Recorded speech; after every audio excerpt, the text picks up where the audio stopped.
Watch this. What's up, everybody? It's your girl, Kimmy Coco, and I'm here for Live Hip Hop Daily. And today we are interviewing the man himself, a film producer, author, scriptwriter, and actor, Duece King. What's up, Deuce? What's up, Kimmy Coco? How you doing? I'm doing well. I did say that right, correct? Yes, you Kimmy did. Coco? That's All right. me, exactly. All right. Oh, thank you for coming. We have a lot to get into today. But first, we want to start from the beginning. I want to know all about how you got into film writing, producing, and writing scripts, books, and all of that. So, where you from? From Buffalo, New York. Buffalo, New York. Okay. So, what made you want to start writing? I actually started writing when I was in the penitentiary. And I didn't know how much time I was getting. I was looking at a lot of time. And I didn't write home. I didn't call because the only thing that existed was what was in front of me. I didn't want to think about my wife. I didn't want to think about the streets and none of that. So the administration came to me one day and was like, yo, you need to call home because your family worried about you. They think we done did something to you. So I wound up calling home and I tell my wife, like, yo, do you? You know what I'm saying? I'm not about to stress myself out. I can't do my time worrying about what's going on the outside. Only thing that exists was in front of me. And she told me, she said, yo, you selfish. She said, you've been through so much. You need to think about writing a book. I was like, yo, I can't write no book. And she said, you can. So after that conversation, I went back to my cell and I started writing a book. And, well, just started putting my thoughts on paper. Right. And as time progressed, by this time, it's, probably about 6 months down the line, I'm in prison now. And it was a guy who I heard him over talking, saying he had wrote a book and sold it from prison. And I asked him, I was like, yo, I got a couple chapters. I want you to read my book. And he wound up reading it. And he said, yo, you tell a good story, but you're not putting me in a room. And I said, what you mean by that? And he said, you have to give more description. So he gave me some books to read, James Patterson, Dean Koontz. And I started going to read them books.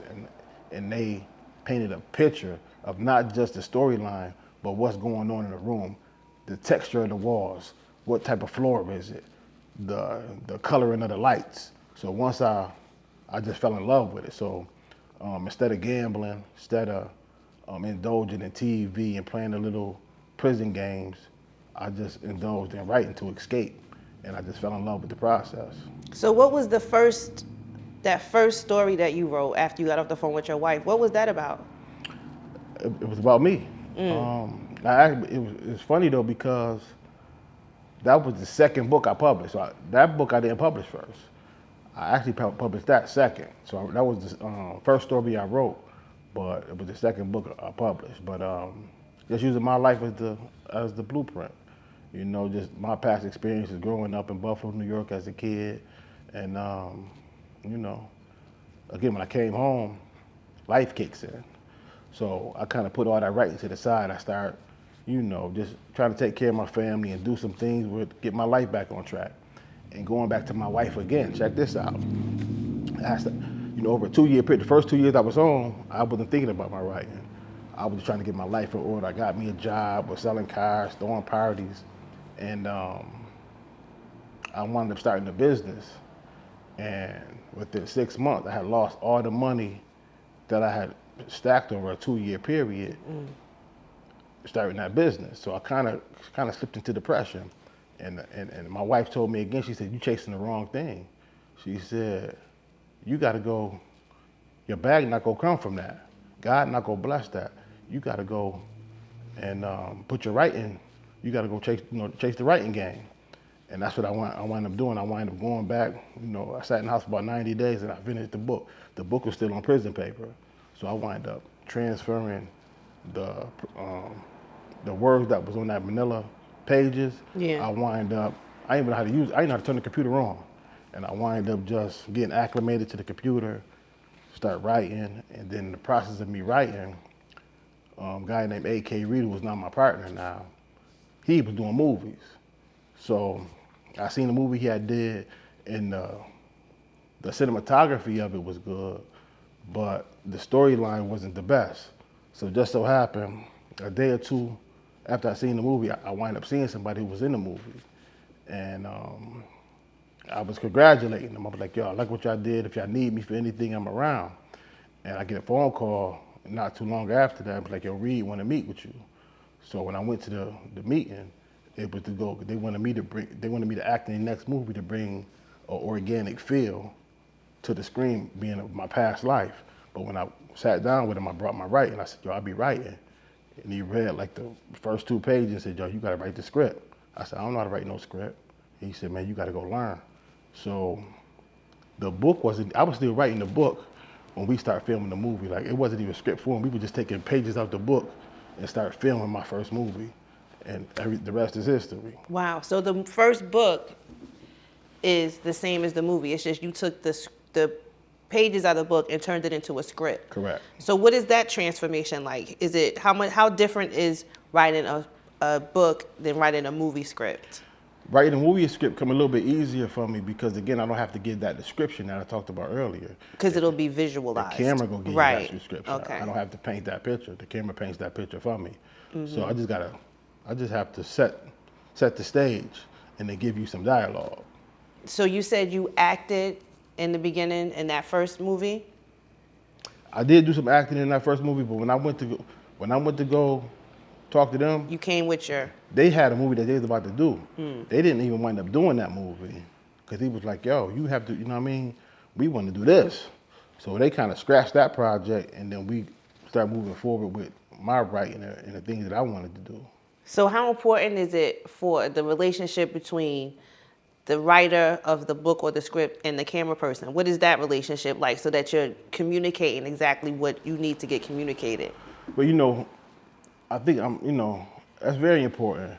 The relationship that me and my partner got, though, he's more than a camera guy. He knows how to do all the camera work, but he's a visionary himself. So being that I knew how to write, it's really the perfect relationship because I knew how to write, but I didn't know how to bring it to, reality.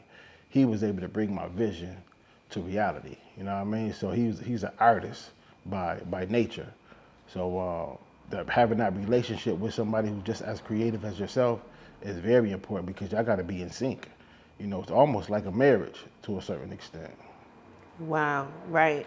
So who are your influences lately, and as far as writing your movies? The new movie that you have coming out, we're going to get into that in a minute, but what has been your inspiration? Are you still drawing from your story, from your life, or from outside influences? I do draw from my life and my stories. This latest film that I'm writing now, though, it's a thriller, and I'm stepping outside the box a little bit, trying to get a little bit into a more relationship type of psychotic type women, obsessive over men. So I have never experienced a relationship like that, but I'm trying to, delve into that realm. Okay, so tell us about the movie you did with Griselda. Conflicted. Conflicted was a film that I wrote back in 2018, and again, I used it based off of my own story. I did some time in prison, came home, and everybody who I knew, all my friends and my network, they were all criminals. So when I came home, wasn't nobody offering me a job, wasn't nobody offering me an opportunity, a legal opportunity. Everybody was trying to give me some work. They was trying to, put me back on the legal activities, and I was conflicted because I didn't want that life anymore. So I didn't go around them people for like a year or two. And I had to change my whole environment, be around more positive people. I had to start taking classes and really had to change my environment just to reprogram myself because there was a part of me that wanted to, indulge, but I had made so many promises to certain people that I didn't want to go back. So it was like a confliction there. So that's where that whole storyline came from. And then I had a nephew during that duration. My nephew got killed, and he used to look up to me. You know what I'm saying? So I'm telling him what I got going on and stay away from the foolishness. And he said something to me one day. He said, yo, Unc, how you gonna tell me that? And I grew up watching you all my, you know what I mean? And that hit me, that bothered me.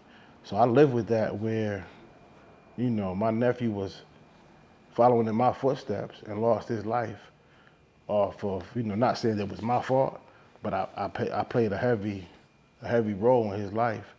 and I feel guilty for introducing him to certain things. Do you, in the movies, do you think it's important to communicate that message to people about the regrets and the pull of trying to get back into the street life? Does that come across and you think it's important to deliver that message? I think we touched on it. If the people caught it or not, that's one thing. But we did touch on it. We did touch on, you know, how the story ends. You know, we all read that book. We all know that story. It ain't too many people who I know that made it out of that game successfully. You know what I mean? And if they did, they didn't drive off into the sunset with the bag. You know what I mean? So, you know, and I think we captured that. Hopefully we captured it. That was the mission. So do you think that the people that are in the music industry now that are trying to get into acting, do you think that's an easy transition from writing rhymes, communicating that way to acting? You think that's a smooth transition? Have you seen that in the past? I believe that if you're a storyteller, you're a storyteller. So it's just about putting it, you know, in story form. It's about putting it in script form. But if you could tell a story, you know, I believe it can be a smooth transition. So tell us about, I saw on your social media you were at Art Basel.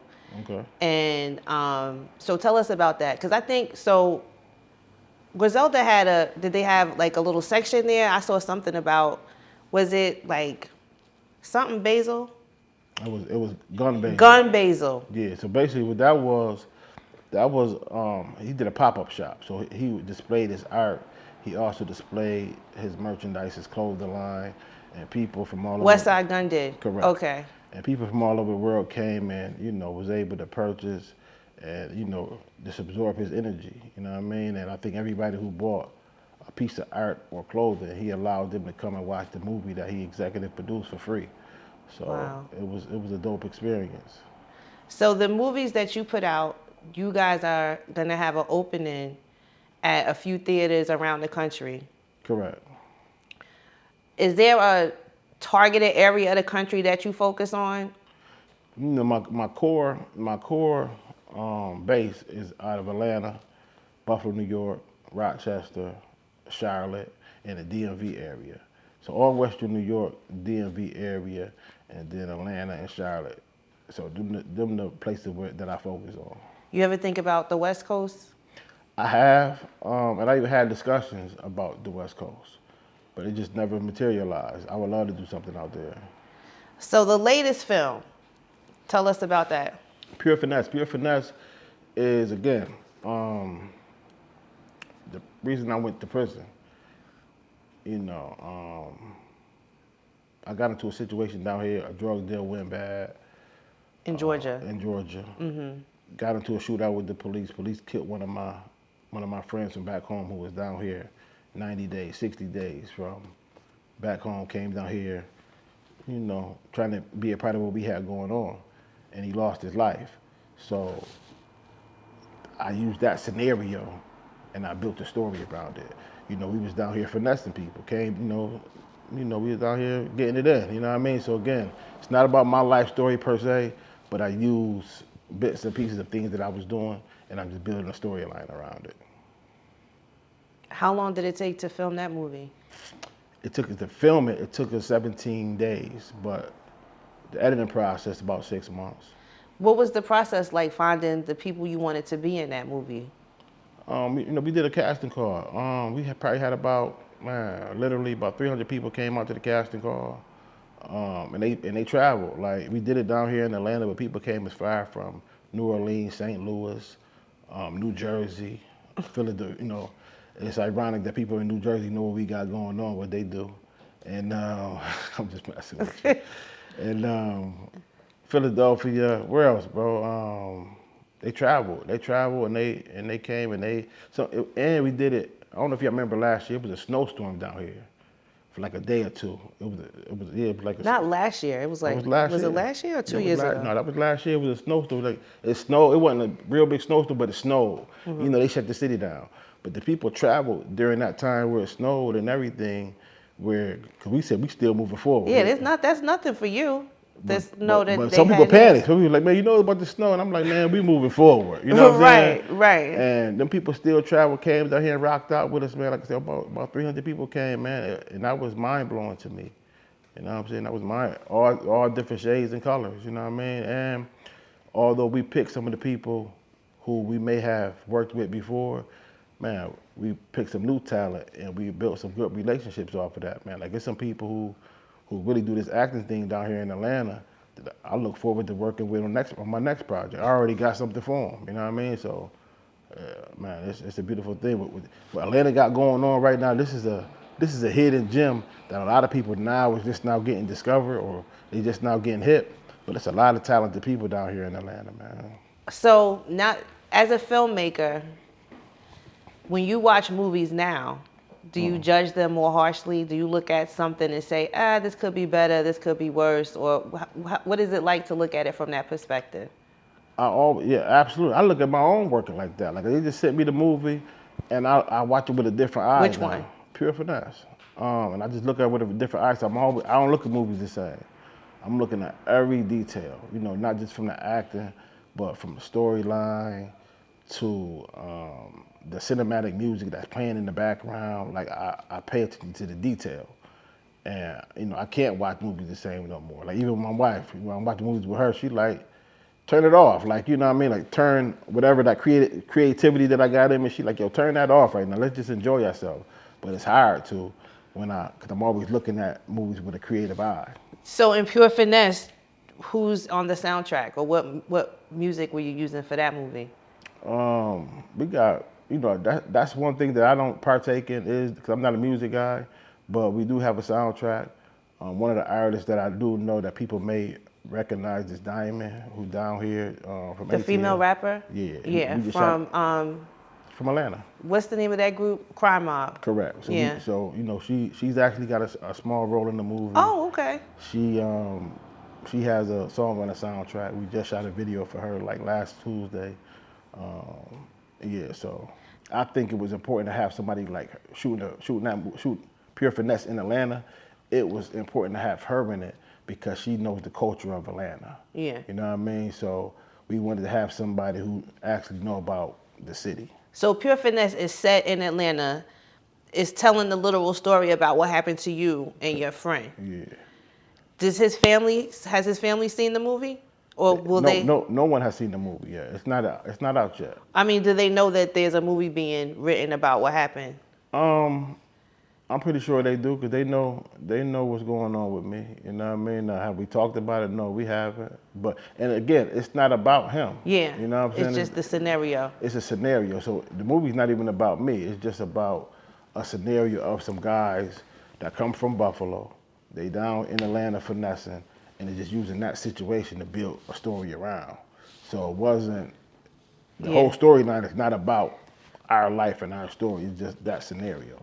So what is it like now that Buffalo is taking over hip hop? Griselda is making a whole bunch of noise out here.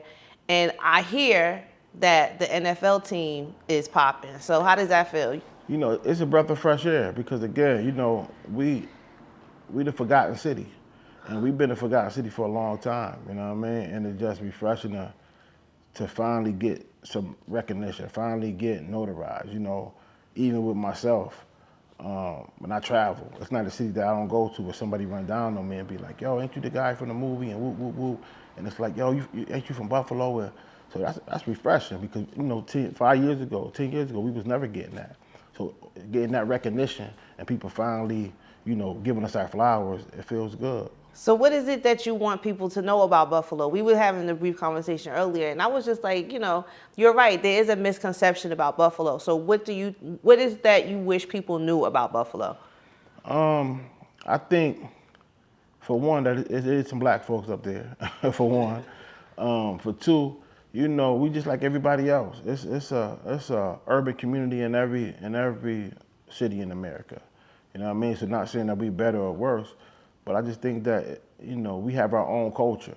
You know, a lot of people don't know that the Underground Railroad came through Buffalo. You know what I mean? Like, we was helping the slaves. You know, they came through Buffalo to get to Canada. You know what I mean? People don't know it's a lot of history. A lot of the artists from back in the 60s and 70s, the Jane Brown, the Anita Baker, they was coming through, the Patti LaBelle, they was coming through that chitlin circuit and coming to Buffalo on that circuit, getting on. You know what I mean? You know, that city was highly notarized, you know, back in them times.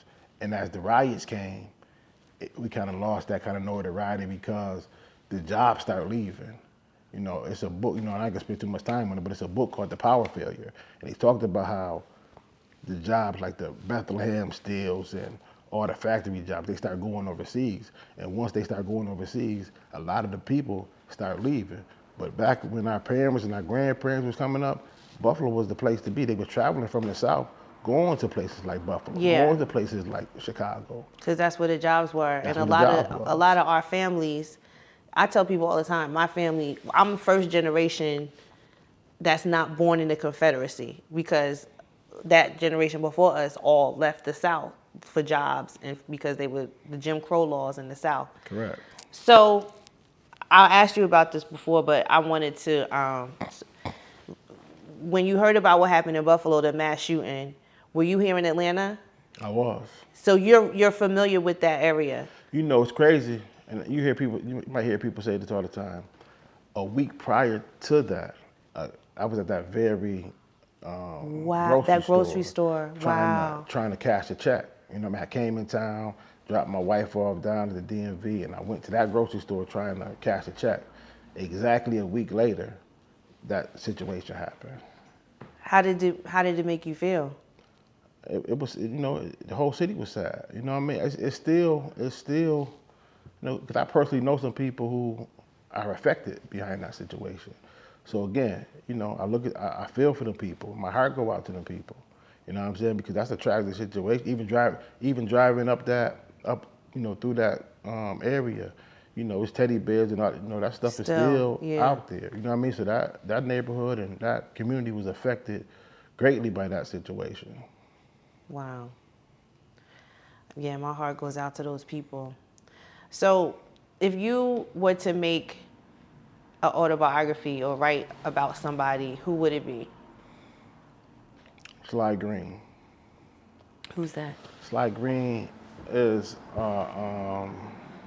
know, he was a gangster out of our city. And he, you know, he just changed the way things was looked at in our city at that, like in the late 80s, Is he black? early 90s. He was a black guy. Look him up. His name's Sly Green. Yeah. And he wound up getting like 92 years plus. He got like three life sentences plus 92 years. But he wound up bringing some guys from the West Coast to the city of Buffalo, and they wind up just doing some things that'll never be done again in that city. You know what I mean? So I think his story is very interesting. And now he's locked up. He's getting guys home. Like he's real good in the law library. And actually, Westside Gunn was locked up with him. So, you know, he got a real good relationship with Westside Gunn. And you know, me and him actually talked about, you know, we talked about that story and wanting to do that story because if anybody can do it, Wes would be the person that can do it. To play him? No, to have the rights over that story. Oh. But, you know, that's something kind of premature right now that I really don't want to talk about. Right. But if I could do any story, that's a story I would want to do. I hope everybody is hearing that. Everybody would be on board. I would love to see it. Yeah. I wanted to ask you, so because I know people are out there and they're thinking about writing books or they're thinking about writing movies. So I'm going to get into that. But first, I want to ask you, if you were offered a major deal, would you stop being independent and go with that? It would have to make sense. And I would have to keep creative control. If somebody wanted to do what you're doing, okay, how do they make money or how do they get started? And what are their options? Like, you're independent, you're doing it on your own, you're good. But there is the option of you doing that and selling it to somebody else and they make money off of your ideas. Just like music, I'm assuming. But that's what I'm asking you. Explain to us how that works. Yeah, for anybody wanting to get into this game, my advice to them is just do it. Yeah. You know, so it's not rocket science. It's just you got to get behind the computer or get your pen and pad and just do it. You know what I'm saying? For one. Second, there's so many ways that you can make money nowadays. You can make money, set your own website up, and then just promote it to your friend. You know, make you a short film, and then promote it to your friends and family on your own website. You know what I'm saying? And have them subscribe, yeah. Correct. So one thing that we did last year during the pandemic is we did a virtual premiere where we wasn't able to do screenings at different venues. So we did a virtual premiere. That was the best thing I could have done, was a virtual premiere. You know what I mean? Because again, like I told you earlier, people from Germany tapped in, people from New Zealand tapped in, and knew about what we had going on. That blew my mind. You know what I'm saying? So people, I want to say like over 4,000 people tapped in over a weekend. So you do the math, 4,000 times 25. You know what I'm saying? Over a weekend, and we ain't got to spend no overhead. You know what I'm saying? So that was better than renting out a venue or a situation like that. You know what I'm saying? Yeah. So there's many ways you can do it. Again, you have services like Tubi. You have services like Amazon Prime. I think BET Plus is now taking independent movies. But you just have to have the right specs and things like that. You know what I mean? So it's various ways that you can make money independently. So in that aspect, it is kind of like music, right? You just have to make sure that what's written in the contract is right for you and what your aspirations are, or what your goals are. To me, it's better than music. You know what I'm saying? Because they have to go and do shows and things like that. Physical, yeah. You know what I'm saying? Again, this movie thing is a little different. It's quiet. You know what I'm saying? So, yeah. Behind the scenes. Yeah. You know what I mean? And what I enjoy most is giving so many people opportunities. Like again, it's more than just me sitting up here making a movie. You know, like this brand I got on right now. This my friend brand. That's nice. So I'm not coming here rocking polo. This my friend's brand. So right. So we wear his clothes in the movie. You know what I'm saying? So we giving him some exposure. So it ain't just we doing it for ourselves. Now, and he done told me, man, since Conflicted, my sales done went up. Wow. You know what I'm saying? So it's so many different components that we're doing, allowing people to get some exposure, not just in our city, but throughout the world. You know what I'm saying? Yeah. So if you have my daughter, she got candles, so you gonna see her candles in the movie. She does. My daughter does have candles. You know what I'm saying? So that's weird. So we cross promoting. You know what I mean? We cross promoting. We getting people stuff out there, and that is a really good idea. I never even thought about that. Yeah, you know, to have everybody in the movie wearing, that's another promotion. Absolutely. Wow. So that's a big commercial for them. You know what I'm saying? Even with the music, we having people submit music, and you know, their music is in a movie. It's going to be heard throughout the world. You know what I mean? Just not in our city or in our neighborhood, but they watching the movies throughout the world. You know, we living in a different society now. Everything is digital. You know, you can't even get a newspaper no more. I sent somebody for a newspaper one day, and he's like, yo, bro, I can't find a newspaper. The reason why they couldn't find a newspaper is because everything is digital. So it's a whole new world. You got these cameras. These cameras is money. When I came in and I sat down, I said, you know, bro, he go film a movie if he wanted to. Because that's all you need is some sound, these cameras, and some lights. And you can go film a movie. Like our first movie, we filmed with cameras just like these right here. So we ain't running around, you know, with big Hollywood cameras. We went and did it ourselves. You know what I'm saying? It was some days I was holding the boom mic. Some days he holding the microphone. You know what I mean? So remember how Dolomite and them did it? We were doing the same thing. You know what I mean? Nothing new under the sun. You know what I mean? We got a group of our friends. And when I came home, like I said, nobody believed in me. Everybody was saying, this nigga done went crazy. He done lost his mind. Now them same people that's calling me crazy, the same people calling me bro, big bro now, big bro and family and big homie now. You know what I'm saying?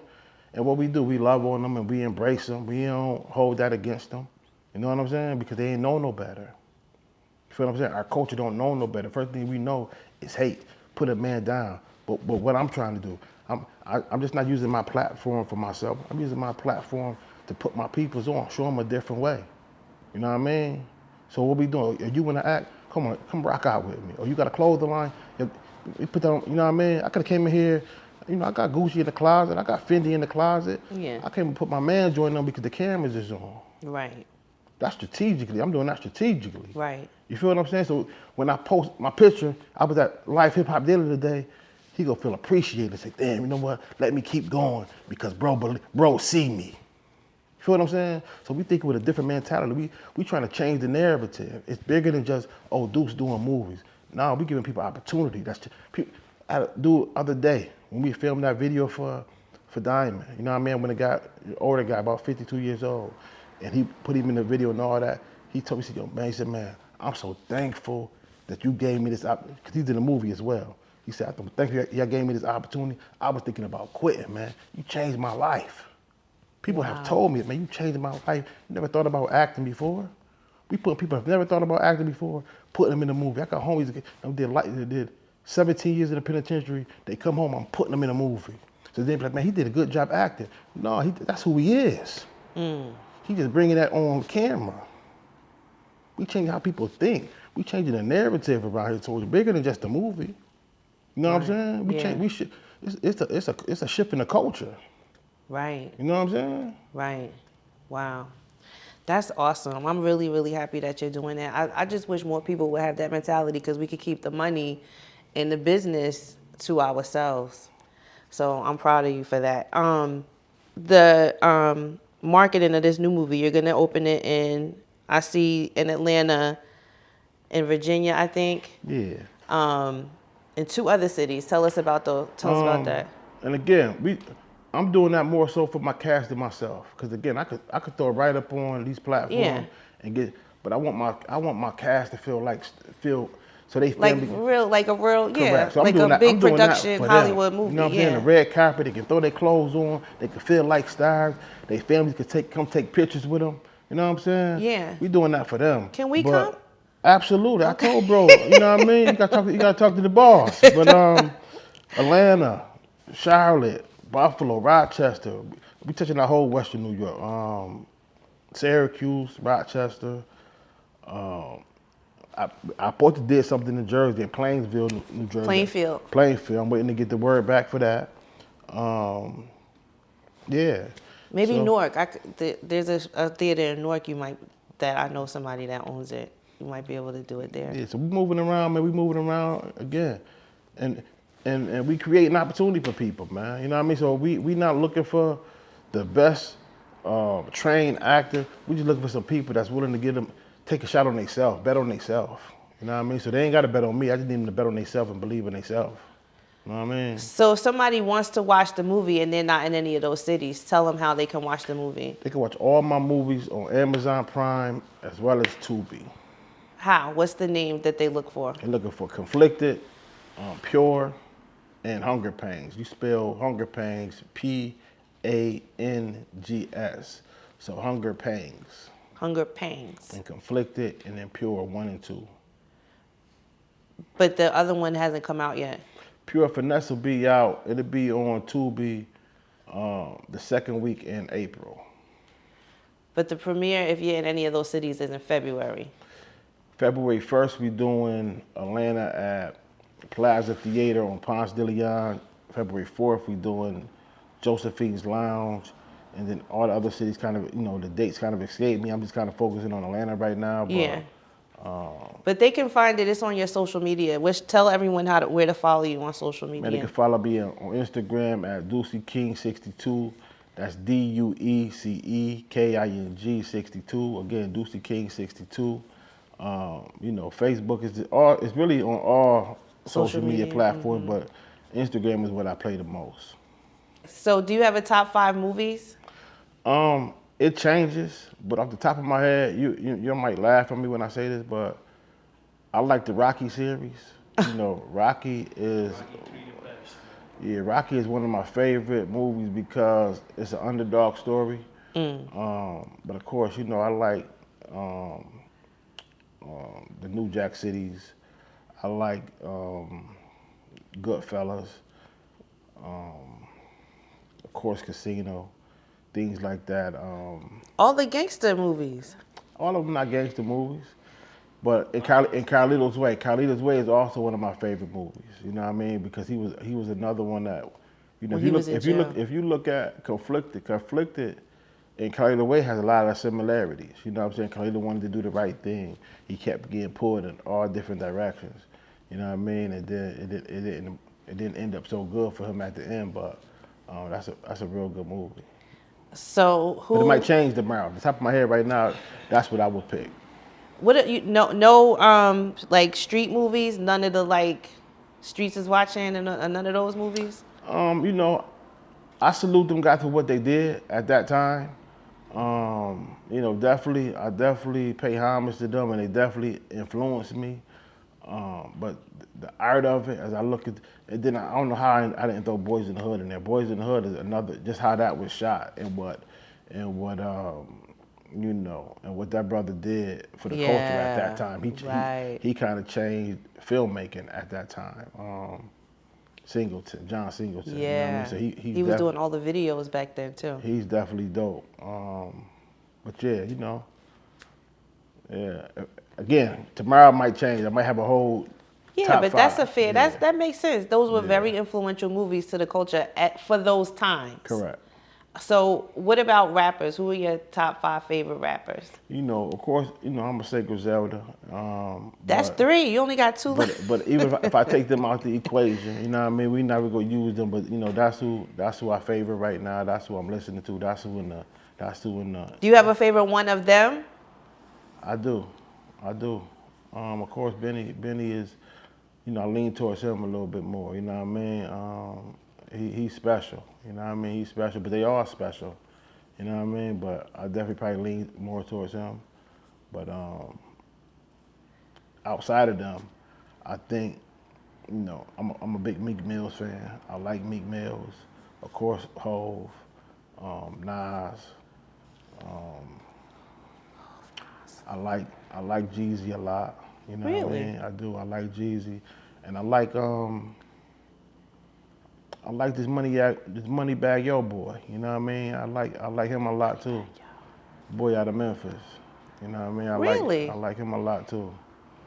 You know, they just bring stuff. You know, I can relate to. I like Lil Baby too. Lil Baby is hard. Really? That bro turned me on Lil Baby. You know what I mean? Like out of these new boys, I think Lil Baby probably the hardest. You know what I'm saying? Like he talking about something. I could tell he been through something. So, you know, same thing with Moneybagg Yo. He may not be the most lyricalist, but I like what he talking about. So. Okay. So again, it may change tomorrow. Right. You know No, what I that's mean? fair. But, you know, but right now that's at the gym, that's who I'm listening to at the gym. Okay. You know what I mean? So I really don't have no favorite 5 or favorite 2. But you made sure you got Griselda in there. Yeah, they in rotation. What was it like watching them grow up from your area to being these international superstars now? You know, it's again, it's a breath of fresh air. But sometimes I think we take them, us coming from Buffalo, we take them for granted. You know what I mean? Because, and I was just talking to somebody this other day where, because we might have access to them, we may not take them as seriously as the world might take them. You know what I'm saying? But when you sit back and you look, it's like, yo, these boys is changing the way music is being listened to. Like the top people in the game is paying homage to these dudes. So you have to love what they're doing. I appreciate what they're doing so much because even the little bit of energy they done gave me, it has changed my life. You know what I'm saying? On me wanting to hustle, me influencing me, knowing that it can happen. You know what I mean? So it just let me know that I got to just stay on my grind. You know what I mean? So they changing. You know, they got the city is theirs right now, man. You know what I mean? Like they laying a red carpet out for them. So it's a breath of fresh air to see some guys, you know, who you can touch and feel.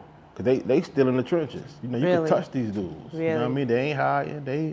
They hop out. They taking the pictures. They still going to the corner store. You know what I mean? They still at, you know, the most popular spots in the city. Yeah. And ain't nobody doing nothing to them. You know what I mean? They embracing them brothers, man. You know what I mean? And that's rare. You know what I'm saying? The mayor embracing these brothers. The whole city embracing these brothers, man. So to see that and know what they come from, you know what I mean? To know that the blocks that they come from, and them just staying down where, boys stayed down where they just didn't start doing this. They've been doing this 20 years ago. Yeah.